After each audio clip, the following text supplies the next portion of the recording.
Oke, kelihatan ya? Iya, Bu. Oke, Assalamualaikum warahmatullahi wabarakatuh, and a very good morning to all dear students. Oke, jadi hari ini kita akan masuk ke topik yaitu preparat smear atau yang bisa disebut juga dengan penghapusan darah biasanya. Oke, jadi sebelum kita belajar,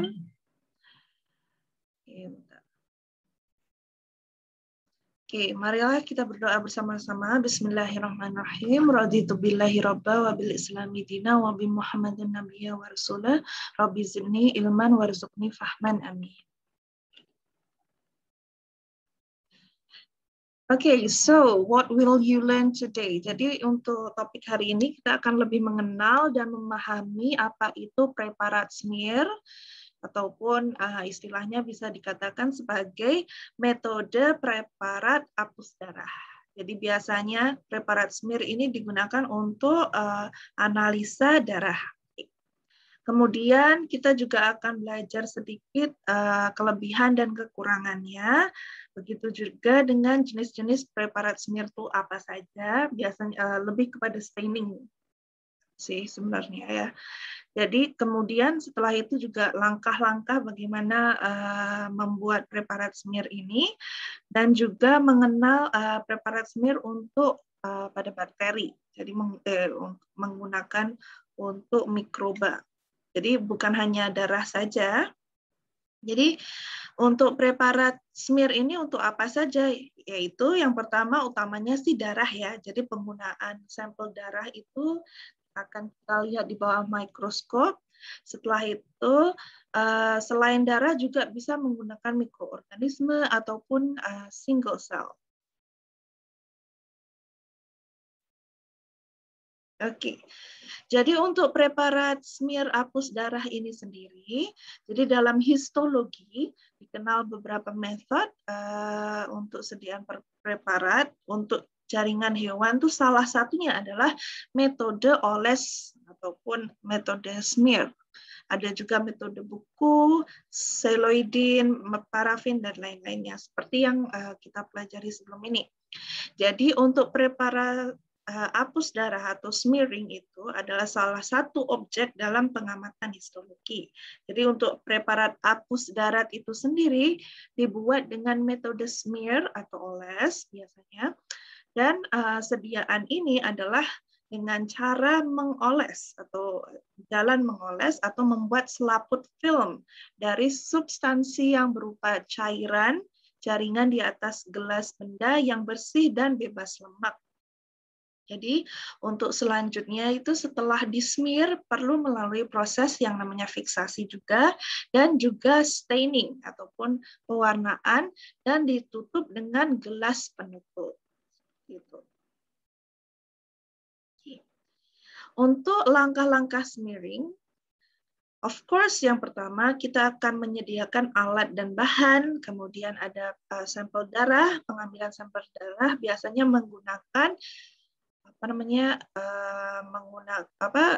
diambil dari jari kelingking yang paling lembut, kemudian penghapusan darah di gelas objek, fiksasi dan juga pewarnaan.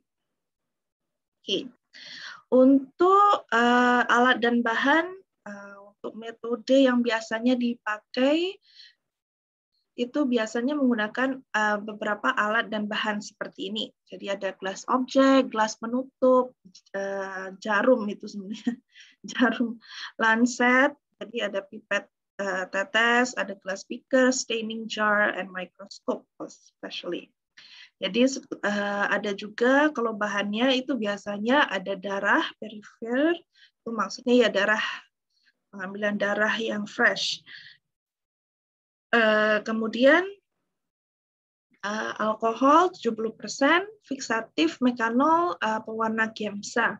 Jadi pewarna Gemsa ini adalah staining yang biasa digunakan untuk penghapusan darah. Jadi menggunakannya stainingnya bernama stainingnya bernama Gemsa, sorry. Dan juga penggunaan Canada Balsam untuk preservasi terhadap lapisan darah pada kaca tersebut. Oke. Untuk pengambilan sampel darah seperti biasa, kalau kita sering lihat orang yang ada diabetes atau biasanya diabetes ya di rumah itu biasanya kan selalu diperlukan untuk cek darah dan sebagainya. Nah, itu biasanya menggunakan lancet. Ya, jadi ada jarum lancetnya itu untuk mengambil sampel darah.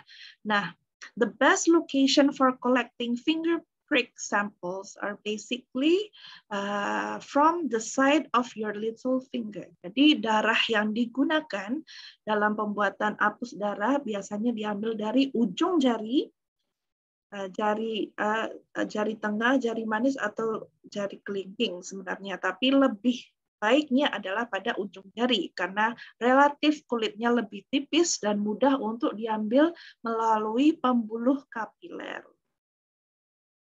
Jadi kalau diambil dari pembuluh kapiler itu nama darahnya ataupun istilah darahnya itu adalah darah perifer. Nah, setelah itu sebenarnya kalau salah satu cara mudahnya untuk pengambilan sampel darah itu sendiri, to make it much easier to collect your sample if your hands are warm. Jadi bisa saja sebelum pengambilan sampel darah itu bisa mencuci tangan kita dulu dengan air yang sedikit hangat seperti itu. And of course, sebelum pengambilan sampel itu harus sterile. Jadi kalau sudah harus sterile, harus menggunakan alkohol 70% untuk menghindari terjadinya infeksi pada cocok untuk pengambilan darah tersebut. Oke. Nah, kemudian lalu ujung jari ditusuk dengan penggunaan jarum lancet dengan kedalaman kurang lebih 3 mm. Contohnya seperti itu. Ya, biasanya kalau misalnya alat lancet yang ada klik itu, yang biasanya untuk para diabetes ataupun cek untuk kolesterol dan sebagainya itu kan udah ada kliknya. Jadi itu sudah di-set. Biasanya di-set sekitar 3 mm. Jadi tinggal ditaruh, diklik, terus keluar sendiri. Nah, untuk tetesan yang keluar pertama sebaiknya dibuang karena masih mengandung banyak cairan jaringan.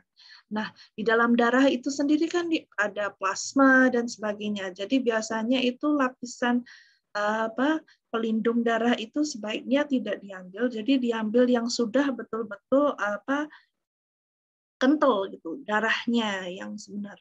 Jadi bukan plasma darahnya tapi the red blood cell. Seperti itu. Right. Oke. Yang ketiga, setelah pengambilan sampel darah, kita masuk ke yang namanya teknik preparat smear itu sendiri, ataupun penghapusan darah itu harus dilakukan pada gelas objek. Oke, jadi di sini kita memerlukan 2 sediaan gelas. Jadi 2 gelas di sini maksudnya adalah gelas untuk gelas slide yang berbentuk rectangle itu untuk kita pakai untuk melihat sampel di bawah mikroskop. Jadi gelas A itu adalah fungsinya untuk meletakkan darah, kemudian gelas B itu untuk penghapusan darah. Jadi memerlukan 2. Oke. Nanti ada gambarnya. Kemudian tetesan darah yang kedua dapat diambil dengan pipet tetes atau langsung diteteskan pada gelas benda A, diletakkan pada sisi kanan gelas benda kira-kira 2,5 cm dari tepi kanan gelas benda. Jadi biasanya kalau kita melihat sampel mikroskop itu biasanya di tengah ya. Jadi di tengah-tengah gelas itu, tapi enggak. Kalau untuk penghapusan darah dia akan di ujung sebelah kanan kita ya. Di kanan kita taruh kira-kira 2,5 cm pada gelas objek. Kemudian untuk gelas benda B itu biasanya diletakkan di sisi kiri tetesan darah dengan membentuk sudut sekitar 45 derajat. Jadi dari situ akan digeser untuk proses penghapusan darah. Oke, kita lihat contohnya seperti ini. Oke. Nah, yang A ini adalah yang pertama itu menitikan ataupun meletakkan darah menggunakan pipette ataupun small pipette ditaruh di ujung sebelah kanan kira-kira 2,5 cm seperti itu. Kemudian B. Gelas B itu kita ambil dari arah kiri, kita bawa ke kanan, approaching the drop of blood. Nanti kalau sudah menempel di pinggir, contohnya di adhesion itu sekitar 30 sampai 40 ataupun 45 derajat bisa. Pokoknya tidak boleh lebih ataupun kurang dari itu. Jadi angle-nya itu 30 hingga sekitar 45 degree. Nah, biarkan darah itu menempel pada kaca. Jadi jangan jangan terlalu ke kanan. Jadi just let it slide and then let the blood fix towards the angle of the glass. Dari situ baru di advancement ataupun diseret ke arah kiri. Nah, itu adalah smear. Jadi dari situlah baru baru yang dikatakan yang namanya smearing itu pada proses ataupun steps D tersebut. Seperti itu. Dan hasilnya adalah pada step E. Kurang lebih seperti itu. Oke. Nah, ini untuk yang gambar fotonya adalah seperti ini. Jadi diletakkan pada ujung kanan, diteteskan, kemudian bawa ke kiri, bawa ke kanan yang gelas B-nya, lalu didekatkan pada gelas supaya berlakunya adhesion pada gelas B, kemudian ditarik ke arah kiri untuk menghasilkan smearing. Oke, kita lihat video.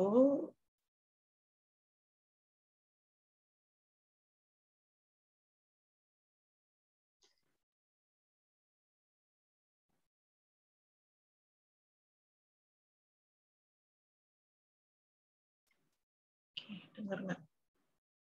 Banget.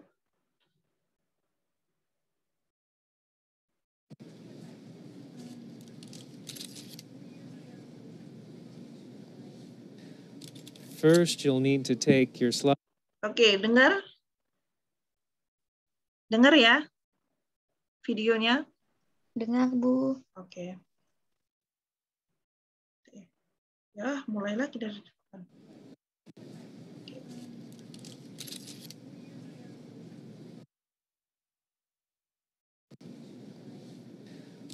First, you'll need to take your slides, and there's always a little bit of factory film on them from the washing process. You'll need to wipe that off on the cuff of your lab coat, just like this, both sides.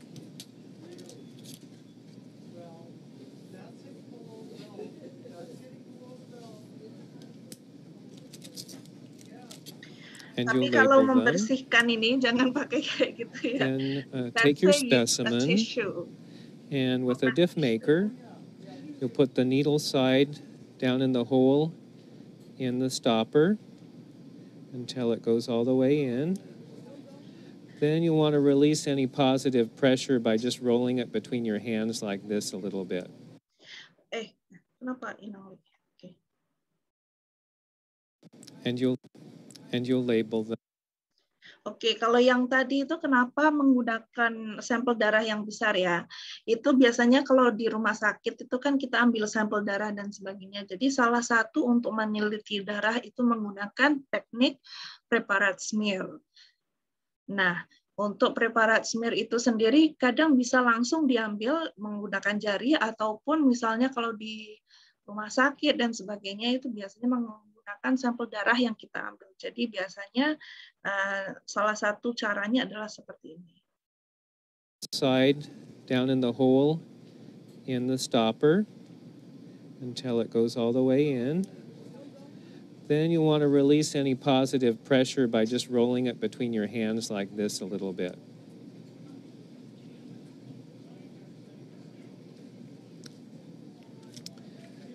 Then place a drop of blood right there on your slide next to the frosted edge, but not on it. You want it right in the center there. And that's a perfect size drop right there. Then take a spreader slide. You're going to back into the drop until it spreads, and then go forward. You want to go forward until the slide touches your finger.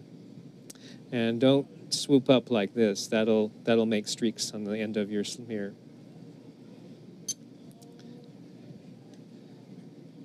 You can wave it dry. Should have a nice corona right there on the edge.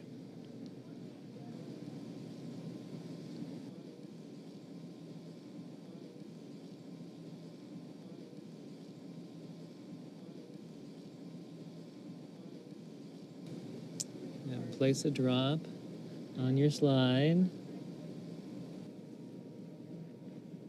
It's a good size drop there. Take your spreader slide. Now, your first slide was a little too thin. You can make it thicker by increasing the angle like this. If it was too thick, you can make it thinner by decreasing the angle like this. And you back up to the drop, let it spread, and go forward.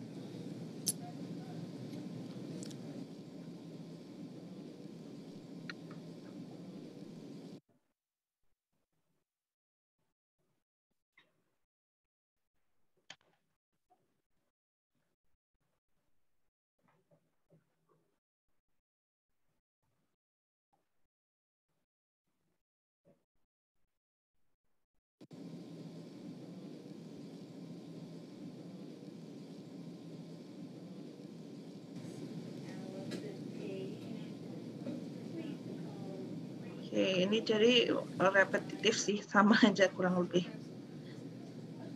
Ya, jadi kira-kira sudah mengerti ya cara bagaimana untuk melakukan smearing.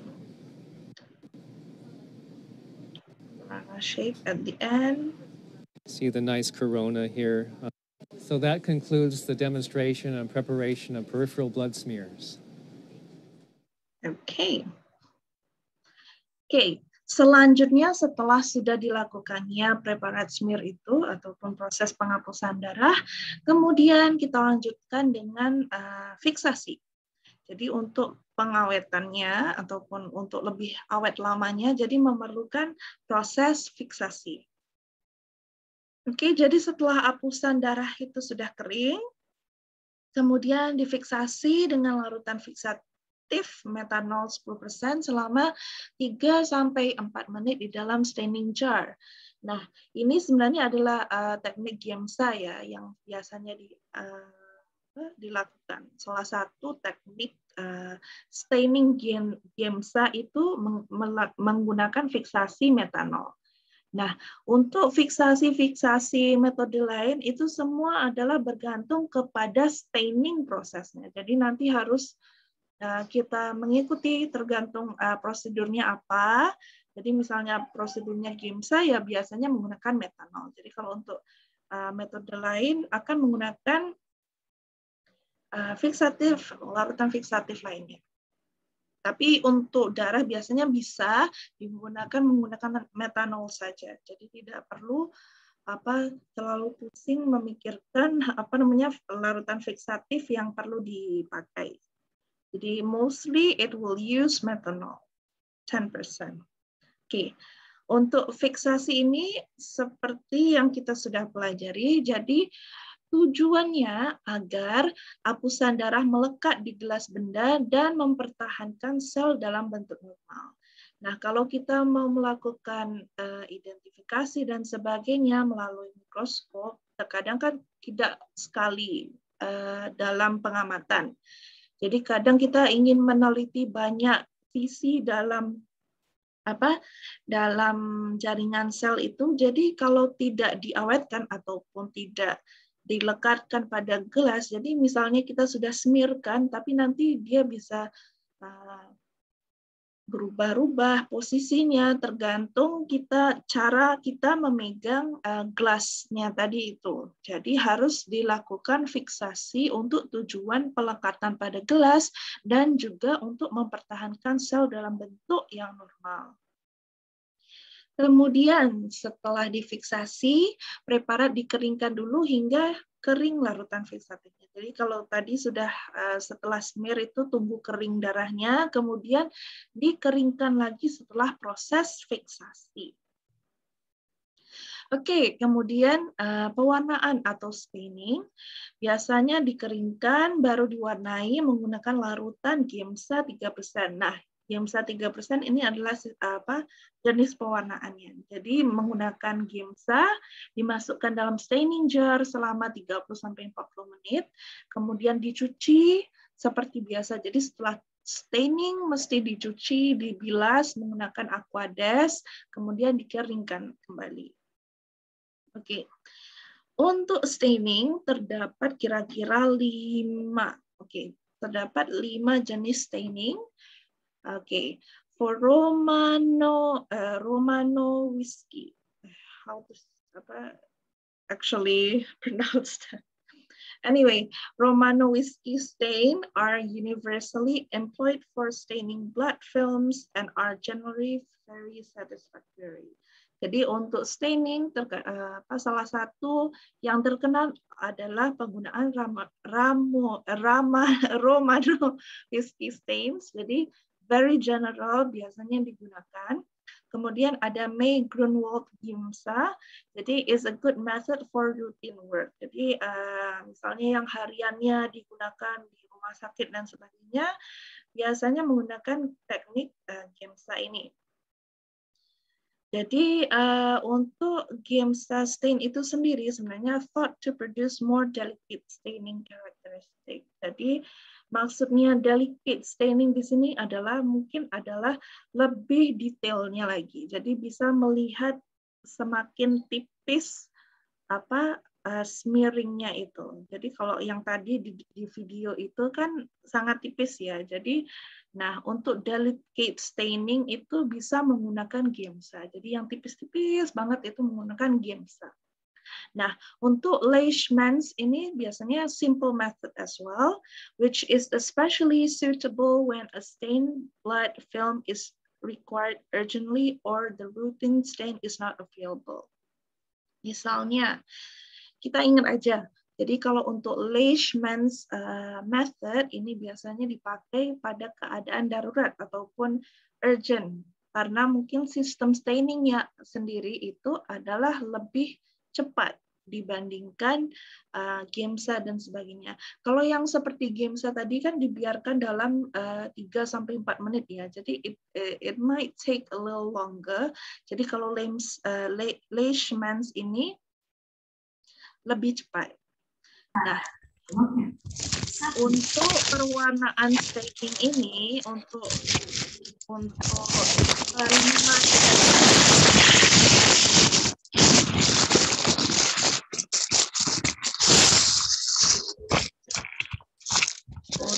kelima jenis staining.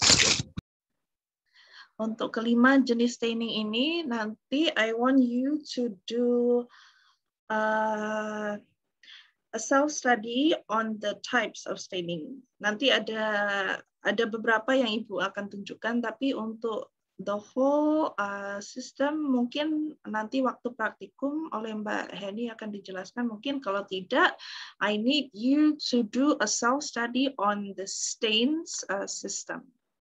Oke, tidak untuk hari ini tidak ada kuis dan sebagainya. Mungkin nanti setelah akhir yang preparat maserasi itu baru akan ada assignment. Nah, selain Leishman's simple method, kita juga ada field stain. Jadi field stain commonly known as rapid stain used primarily on thin films for malarial parasites. Jadi kalau untuk sampel, contohnya kita ingin melihat sampel-sampel darah pada orang yang terinfeksi penyakit malaria. Nah, jadi darahnya itu biasanya untuk staining proses ataupun untuk identifikasinya adalah menggunakan field stain.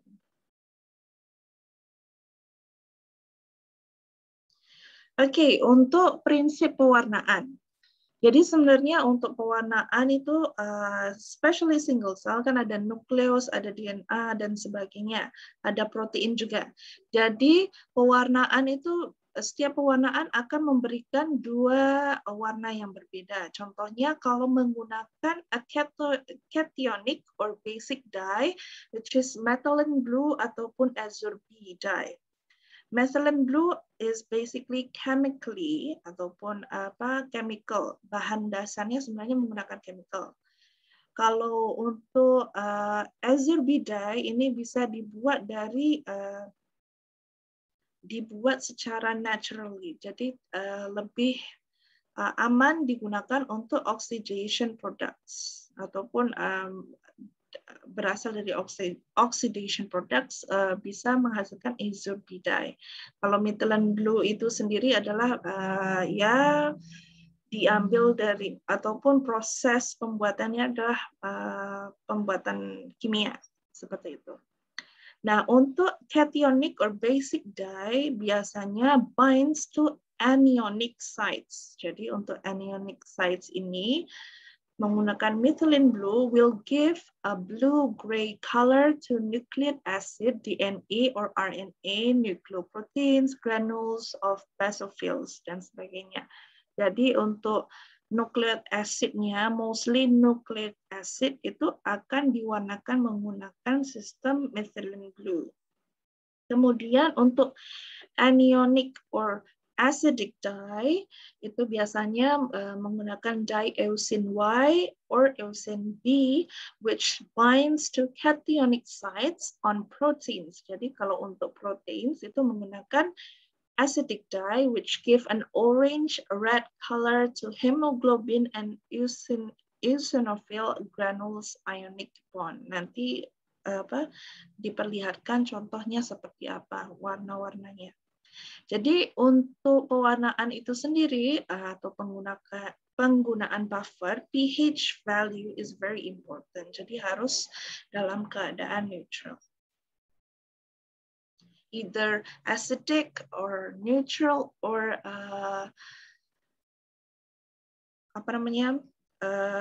less acidic. Okay.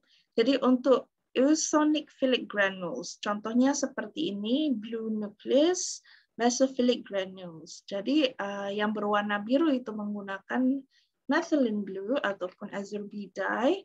Kalau untuk yang warna merah itu ataupun orangey menggunakan yang namanya eosin B or eosin Y untuk pewarnaan. Jadi biasanya bisa menggunakan dua.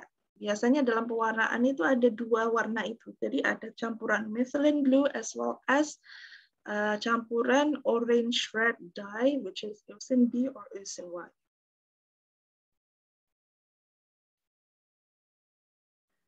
Oke, kalau seperti ini, too acidic, suitable, and too basic. Nah, kalau yang warna merah itu kan acid ya. Kalau yang biru itu basic. Jadi kalau acidic itu lebih ke warna merah, kalau basic itu ke warna biru. Nah, untuk pewarnaan staining darah itu kita maunya yang suitable ataupun yang warnanya blend in. Jadi ada warna birunya juga ada warna merah-merah atau kekuningannya. Nah, untuk di sampel ini, nah suitable ataupun sampel B itu adalah yang di tengah-tengah. Tapi juga tergantung dengan apa yang kita ingin identifikasikan. Kalau contohnya kita ingin melihat lebih untuk DNA-nya, nucleic acid-nya, maka too basic is okay because you need to view more of the nucleic. Tapi itu pun tergantung dengan jumlah penggunaan pewarnaannya. Kalau misalnya terlalu gelap juga tidak bisa dilihat di bawah kaca mikroskop. Jadi penggunaan warna itu harus berdasarkan prosedur. Jadi tidak terlalu pekat dan tidak terlalu tipis untuk pewarnaannya. Oke, jadi you can go online on this page www.atlm-edu.id ini biasanya I want you to read on pengetatan preparat hapusan darah metode GIMSA dengan metode Wright. Contohnya seperti ini, ada dua style of pewarnaan. Jadi yang satunya adalah GIMSA yang normally people use, and another one is dengan metode Wright. Okay. Nanti I want you to do more reading on this. I will provide, kalau yang misalnya tidak mau membuka website juga tidak apa-apa, karena Ibu akan masukkan dalam lensa untuk dua teknik ini untuk kalian baca. Oke, untuk yang sediaan darah malaria tadi itu contohnya adalah seperti ini. Oke, jadi biasanya diambil dari sampel jari aja langsung, diteteskan, misalnya beberapa. Di sini ada tetesan kecil darah, ada 2-3 lagi tetesan, karena mungkin akan ingin melihat beberapa sampel dari darah tersebut, jadi harus menggunakan beberapa tetesan. Kemudian pada angle 45 degree, kemudian digeser seperti biasa, smearing style. Yang satu adalah kan tadi ada beberapa tetes ya, jadi satu yang dibiarkan tidak dismirkan dan satu lagi adalah yang dismirkan. Jadi keduanya adalah untuk sistem pengidentifikasi virus malarianya itu, ataupun efek dari virus malaria tersebut pada kandungan darah tersebut. Jadi untuk ini sediaan darah malaria juga bisa dibuka di website yang tadi Ibu sebutkan. Same goes as the one. Okay. Now we go on for characteristic of good smear. Jadi kalau untuk karakter yang baik adalah thick at one end, thinning out to a smooth, rounded feather edge. Jadi seperti tadi kan bentuknya itu yang sebelah kiri itu kan flat, and then kemudian membentuk seperti oval shape. Jadi, of course, yang pada titik permulaan itu agak tebal, dan kemudian pada end itu sangat tipis. Jadi, it will look like a feather, round feather edge. Seperti itu. Nah, kemudian should occupy 2 or 3 of 2/3 ataupun 2/3 of the total slide area. Jadi kalau misalnya slide rectangle-nya itu jadi harus occupy just 2/3 of the total slide area. Jangan sampai habis. Jadi tidak sampai ke ujungnya. Kemudian should not touch any edge of the slide. Jadi kalau bisa pada smearingnya itu tidak touching of the edge of the slide. Karena kan perlu nanti bisa ditutup untuk penutupan sampelnya. Kalau ada another glass slide nanti bisa ditutup seperti itu. So we don't want it to go on the edge or going out from the glass. Kemudian should be margin free except for point of application. Maksud di sini of margin free itu sama seperti yang edge of the slide. Jadi kalau rectangle itu margin, kalau misalnya kita buka MS Word kan ada marginnya ya, kanan kiri itu berapa senti. Nah, margin free di sini maksudnya kalau pada ujung utama itu kan misalnya kita letakkan glass slide itu mesti akan melebar sampai ujung kan, maksudnya kanan dan kiri itu akan melebar. Nah, untuk tengah-tengahnya itu kalau bisa jangan sampai keseluruhannya itu kena gitu, edge-nya itu kena semuanya. Jadi hanya untuk yang pertama itu aja. Jadi waktu ditarik itu biasanya automatically it will make a cornea shape ataupun a feather-like shape. Jadi jangan ditaruh cara penarikannya itu jangan terlalu kuat, just let the glass do the work. Jadi taruh and then just tarik gitu aja.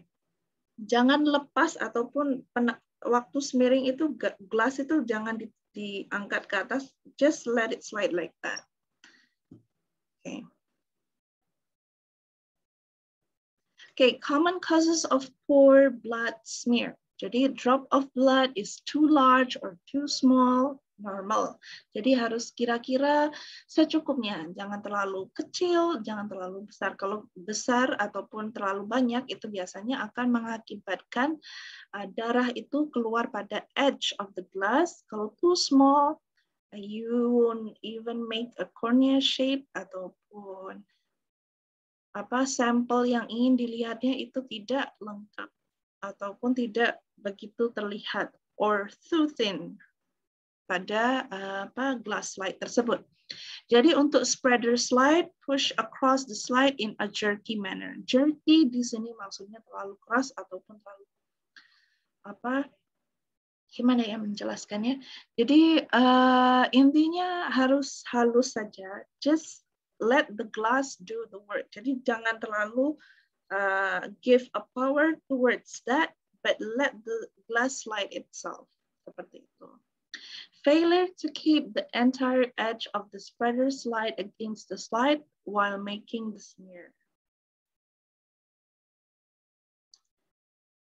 Oke, maksud di sini adalah failure to keep the entire edge of the spreader slide against the slide while making the smear.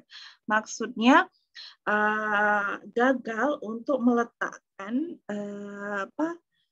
spreader slide itu tepat pada gelas yang A tadi. Kan ada gelas A, ada gelas B. Maksudnya ada dua gelas. Yang satu yang untuk sampel itu, waktu kita menaruh sampel itu keluar dari edge ataupun tidak tepat pada tengah gelas yang kita mau smearkan itu. Jadi kalau bisa harus benar-benar tepat pada tengah-tengah itu, harus tidak keluar dari edge. Jadi dipastikan sebelum smearing, melakukan smearing itu harus ditaruh di tengah-tengah seperti itu. Karena kalau misalnya kita keluar dari edge itu akan menghasilkan smearing ataupun corneal look ataupun feather-like look of the smear itu jadi tidak simetris ataupun tidak berada di tengah-tengah. Jadi mungkin untuk penglihatan identifikasi smearingnya itu menjadi kurang tepat seperti itu. Failure to keep the spreader slide at 30 to 45 degree angle with the slide. Sama seperti tadi, slide kemiringan tidak boleh terlalu kurang dari 30 dan tidak boleh terlalu lebih dari 45 degree angle. Kalau slide-nya rendah, tadi itu berarti akan semakin thin ataupun semakin tipis miringnya. Kalau angle-nya semakin tinggi, 45 berarti lebih tebal seperti itu. Jadi tergantung kita inginnya tebal, tipis, dan sebagainya. Oke, tapi tetap berada di range 30 sampai 45 degree angle. Kemudian, failure to push the spreader slide completely across the slide.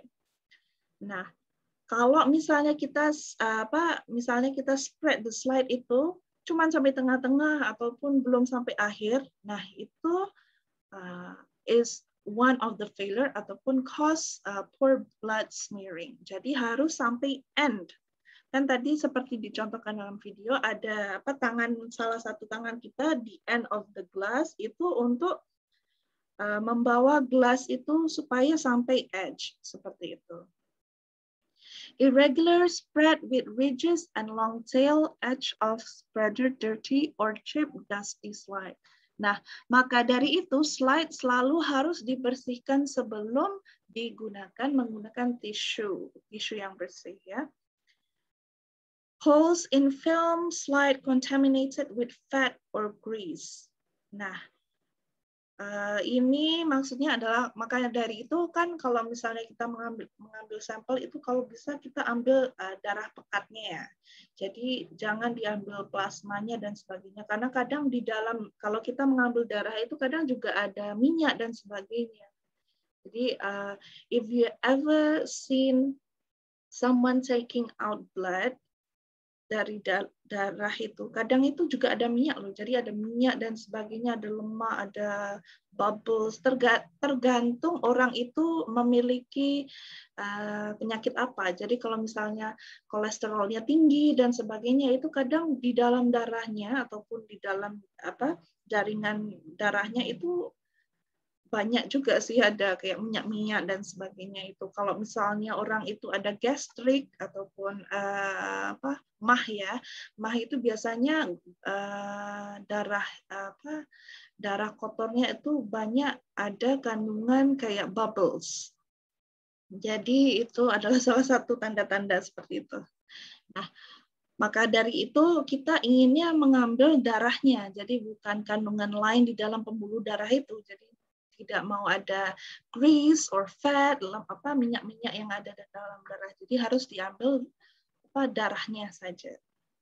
Kemudian cellular degenerative changes, delay in fixing, inadequate fixing time, or methanol containment with water.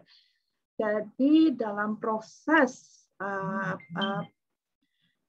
preparat smear itu sendiri harus dengan waktu yang cepat. Jadi harus dilakukan secepatnya. Jadi kalau sudah diambil sampel dari tangan itu harus segera dilakukan preparat smear, atau kalau tidak biasanya diambil darah seperti di rumah sakit, dimasukkan dalam tube itu, disimpan di situ, baru diproses smearing. Jadi kalau sudah melakukan proses smearing itu jangan terlalu lama, harus segera fixkan, harus segera dilaksanakan. Oke, jadi ada A, B, C, D di sini. Jadi untuk yang A itu sendiri, blood film with jet tail made from spreader with a chip end. Kalau yang B itu film which is too thick, C, film which is too long, too wide, uneven thickness, and made on a greasy slide. Kemudian D, a well-made blood film. Jadi apa yang kita mau adalah yang D. Oke. A itu terlalu jagged tail. Biasanya itu misalnya kita spread menggunakan gelas itu tidak kecepatan kita menariknya itu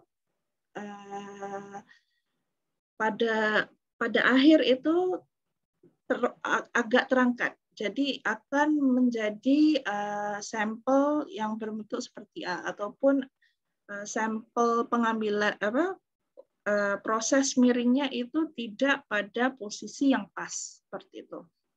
Nah, untuk B ini biasanya karena angle ataupun angle gelasnya itu terlalu tinggi seperti itu.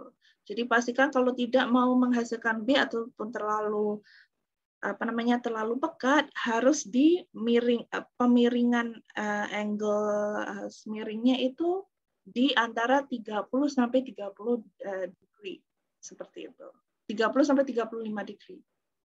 But 45 juga bisa, tergantung kepada sampel itu sendiri. Jadi hal itu sebenarnya tergantung kepada tangan ya, kepada tangan kita sendiri. Jadi either it can be good or it can be not good and so on. Jadi tergantung kepada diri kita sendiri.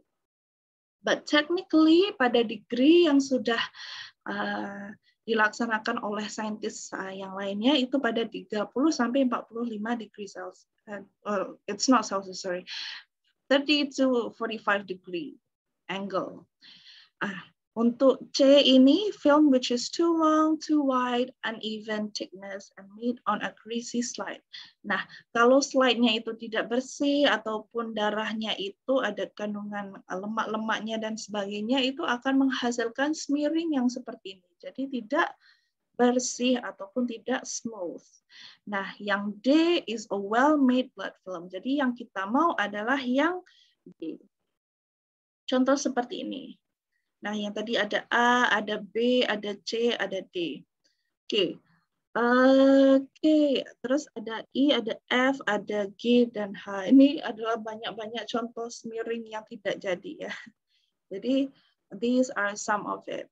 Yang I ini, oke, yang A itu tadi karena ada NN-nya itu mungkin pada waktu spreading tuh terlalu cepat, angle-nya itu terlalu contohnya kalau kita ambil seperti ini terus dibawa terus langsung tweak seperti itu. Jadi akan menghasilkan seperti A. Jadi harusnya dari permulaan itu harus stabil sampai end seperti itu.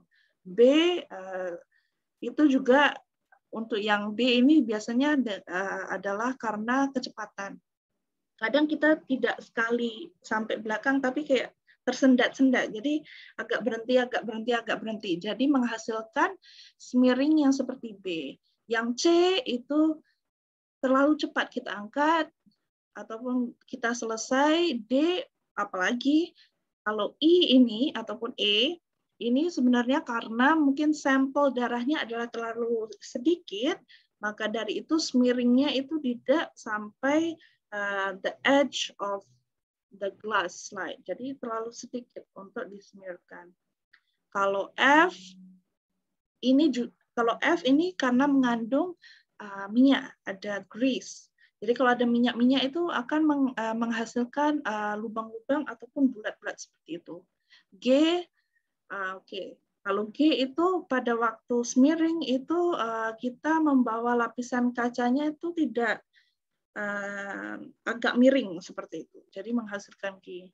Kalau H ini maybe there's problem ataupun pada sampel itu sendiri. Okay. Now we go on to bacterial smear. Untuk bacterial smear preparation, here is a distribution of bacterial cells on a slide for the purpose of viewing them under the microscope. Jadi methodnya itu, aseptically a small sample of the culture is spread over a slide surface. Jadi sampel itu ditaruh pada tengah-tengah. Ini lain ya, jadi tidak seperti yang darah itu kita taruhnya seperti biasa kita letakkan di tengah. Kemudian allow to dry, dibiarkan saja, let it dry. Kemudian the next step is heat fixation to help the cells adhere to the slide surface. Jadi adanya pemanasan pada slide. Kemudian the smear is now ready for staining. Oke, contohnya seperti ini ya. Oke, liquid culture or sterile water kita taruh menggunakan loop. Looping itu kita taruh, misalnya kita ambil bakteri dari dari sampel ya pada petri dish. Normally we can use the loop kan. Jadi ada loopnya itu ada bola matanya itu kita ambil sampel, kita taruh the liquid on the slide, kemudian add the microbes to the liquid and spread over 1 cm area. Jadi menggunakan liquid culture ataupun penggunaan sterile water. Ya. Oke. Untuk jadi untuk kita letakkan pada slide itu ada 2 ya. Jadi bukan hanya bakterinya aja. Jadi yang pertama kita taruh sterile water ataupun liquid culture, baru kita taruh bakterinya di atas itu. Oke, and spread over 1 cm. Jadi kita putar-putar gitu, kita spreadkan aja. Nah, setelah spread itu kemudian we will air dry it or heat gently. When dry, briefly heat fix the cells to the slide. Jadi bisa kita biarkan saja ataupun we give a little bit heat supaya air ataupun liquid culture-nya itu menguap. Dan kemudian langsung saja bisa di view under a microscope. Jadi contohnya seperti ini. terus taruh di bakterinya. Sebenarnya menaruh bakterinya menggunakan sampel ataupun liquid sampel bakteria. Jadi bukan dari bukan dari petri dish, tapi penggunaan loop-nya itu yang biasanya kita pakai pada petri dish itu. Jadi kita taruh air dulu, and then we put a drop of bacteria there ataupun any microbes. Terus kita spreadkan pada slide tersebut. Nah, jadi menghasilkan bentuk yang seperti ini, contohnya seperti itu. Okay, that's all regarding prepared smear for today. Mungkin ada yang mau bertanya?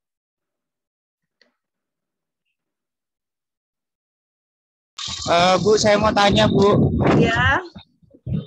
Itu kan saya pernah lihat ya kayak proses smear itu smear darah sih. Iya. Itu setelah di smear itu dia dicelupkan ke pewarnanya itu sepertinya dicelupkan langsung ke pewarna yang banyak itu apa nggak apa-apa ya, Bu? Soalnya apa nggak mengotori pewarnanya itu gitu, sampel darahnya gitu loh. Oke, biasanya untuk kan sampel darah itu kan sudah dikeringkan ya. Dikeringkan dan nanti melalui proses fiksasi juga. Jadi sebelum masuk ke stainingnya itu, staining sebenarnya tidak mengotori ya, tapi terkadang kalau untuk lab scale tuh biasanya stainingnya sekali pakai kita nggak pakai lagi. Tapi kalau yang industrial scale ya dia berkali-kali dipakai. Tapi kan mereka sudah sudah melalui proses fiksasi ataupun sel darahnya itu sudah mengering, makanya harus dilakukannya air dry ataupun pengeringan pada sampel darah tersebut. Jadi kalau sudah kering itu sudah menempel menggunakan fiksasi, jadi masuk staining itu aman-aman saja. Begitu, apakah sudah menjawab? Oh, berarti nggak apa-apa ya, Bu, di pewarna itu dipakai berkali-kali gitu ya, Bu?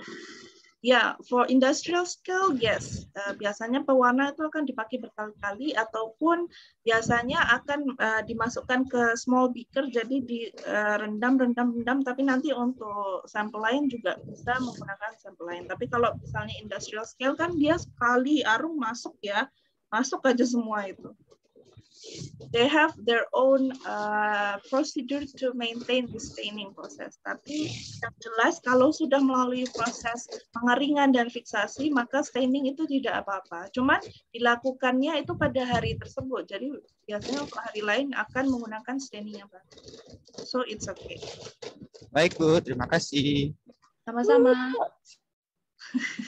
Ada yang mau bertanya lain?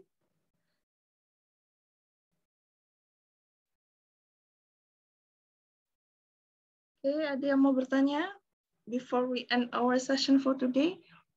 Ini nanti Ibu langsung masukkan ke lensa, insya Allah.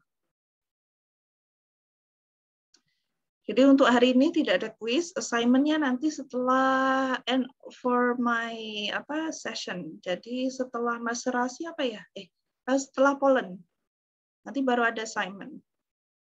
Bu, yang Ya. kuis kemarin itu kan sampai sekarang belum dibuka tuh, Bu. Itu gimana jadinya, Bu? Kuis yang whole mount nggak ada. Saya tadinya mau buat kuis, tapi tidak jadi. Jadi kuisnya hanya untuk yang fiksasi hari itu. Oh iya, ya baik, kasih Bu. Ya, jadi whole mount dan sebagainya itu nanti assignment-nya ada. Jadi whole mount, terus ini smearing, maserasi, dan pollen. Jadi 4 itu nanti akan ada assignment-nya. Jadi 1. Ibu nggak mau ngasih kalian banyak-banyak quiz dan sebagainya, karena yang lainnya mesti kalian sudah banyak assignment dan sebagainya. So I'll just compile it. Ada pertanyaan lagi? Oke, bertanya untuk panjang smear dari ujung kanan hingga ditarik itu berapa ya? Apakah ada ketentuan tertentu? Oke, tadi kalau kita sudah lihat video, kita lihat kembali ya. Go back. Bentar. Jadi sebenarnya kalau ditarik itu sebenarnya ditarik sampai akhir ya. Kalau dilihat di video itu, oke di sini, oke dilihat kembali ya. Jadi diambil pada ujung, dibiarkan darah itu menempel sampai akhir. Makanya tangan pada ujung itu kan diletakkan pada end. Jadi waktu ditarik itu sampai akhir itu, terus baru diangkat. Karena smearing itu sebenarnya walaupun This is kita an tarik, example of the best slide here. See the nice corona here. walaupun kita tarik sampai akhir ya, ini kan tadi gini kan sampai akhir ya. Nah, sampai akhir, sampai ujung jari itu. Jadi jari itu menempel sedikit pada the end of the glass, tapi jangan terlalu, jarinya jangan sampai di atas gelasnya, tapi kayak di ujung itu kan kayak ada. This is an example of the best slide here. Jarinya gitu, jadi See the nice gelasnya corona sampai here akhir, on the end. baru ditarik. Jadi memang sampai ujung ya. Maka dari itu kan harus ada So jari. that concludes the demonstration and preparation of peripheral supaya blood. tidak kebablasan gitu ya. Supaya penarikan pada smearingnya itu tidak kebablasan ataupun terlebih ataupun sampai end of the edge. Jadi maka dari itu harus ada tangan pada waktu smearing dilakukan. Jadi untuk menahan gelas itu supaya tidak sampai pada end. Jadi hanya sampai tangan itu terus ditarik seperti itu. Ya, sudah menjawab soalan ya?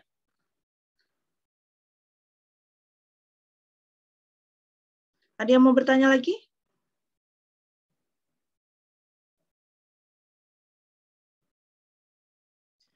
Oke, coba kita lihat ke.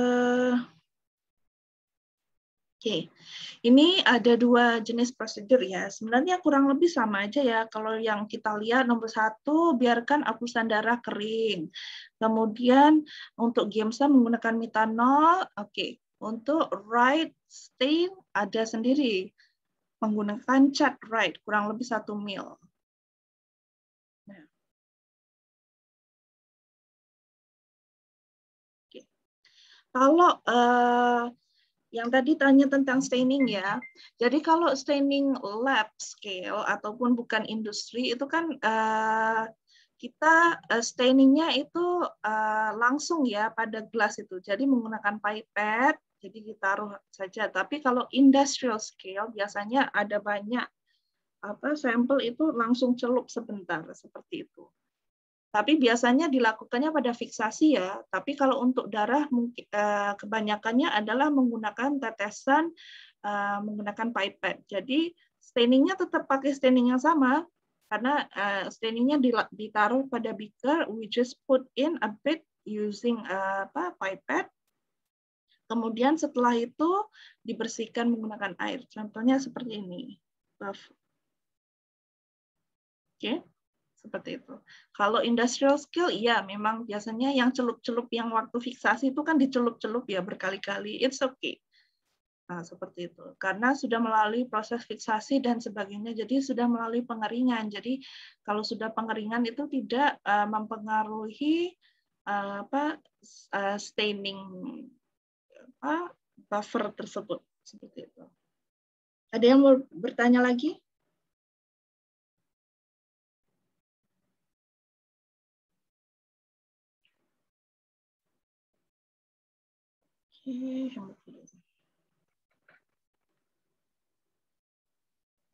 Mungkin ada yang mau bertanya lagi? Oke, kalau kita dilihat di sini ya, eritrosit, kemerahan, hemoglobin, eritrosit, sel darah merah, ada granula, granula neutrofil bentuknya seperti itu, basofil, platelet, ada necroli, sitoplasma. Ini nanti kalian bisa lihat di website yang Ibu kasih tadi linknya, ataupun nanti di Lensa Ibu sudah jadikan PDF, jadi bisa di-download seperti itu aja. Untuk prosedur pengecatan right stain and also Giemsa stain. Mungkin ada yang mau bertanya lagi?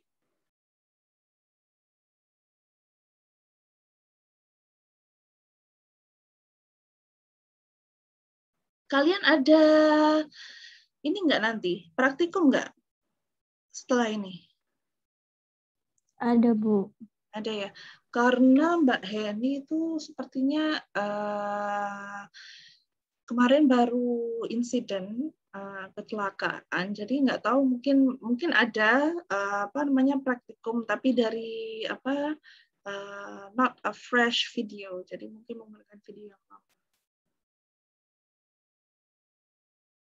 Oke, mungkin ada yang mau bertanya lagi sebelum we end our session for today?